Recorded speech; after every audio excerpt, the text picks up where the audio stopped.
Omlouvám se za menší pauzu, vrátíme se zpátky k tomu, kde jsme začali. Představovali jsme si ty pruty s tím, že jak jsme začali. Bavili jsme se o tom, že spousta začátečních rybářů dělá chybu. Přijde, koupí si jeden prut, koupí si naviják, koupí si šňůru, jako je vlasec, pletená šňůra, fluorkarbon a je to, neví, na co to funguje. Přijde k vodě, nahodí, čeká, teď zápětí sekne, vytáhne 2, 3, 4 ryby, najednou zjistí, že udělal nějakou chybu.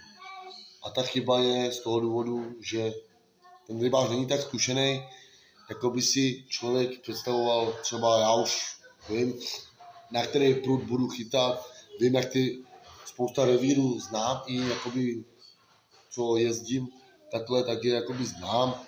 Vím, co si můžu dovolit na tom rybníce, vím, co si můžu dovolit na řece, vím, co si můžu dovolit zase dáme na potoce. Už jakoby prostě vím, jakoby, co si můžu dovolit, jakou tvrdou sprutu si mám vzít, jaký velikost na navijáku, jaký návazce mám použít. Prostě je to tak.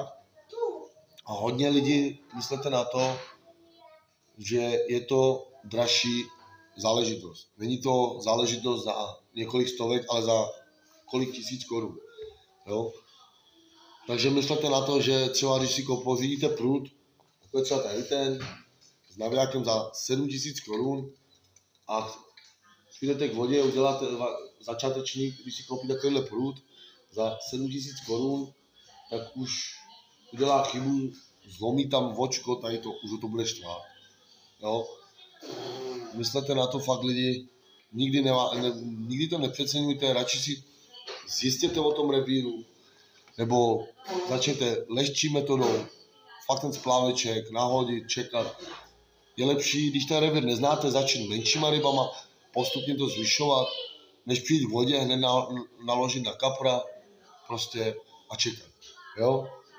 Může se stát, že tam bude spadlý strom, vy ho neuvidíte, nevíte o tom revíru nic, vy nahodíte, vezme vám to třeba 10 kiláček, vlítne vám pod ten strom, vy to upálíte a budete si říkat, ty vole, ale o co jsem to mohl upálit? No a už budete vlastně přemýšlet, co jste udělal za chybu. Jo?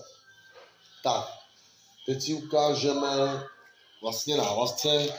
Mám tady takovouhle krabičku, je to taky z Decathlonu za pár stovek, je to lepší. Jsou tam háčky, jsou tam obratliky, je tam toho spoustu.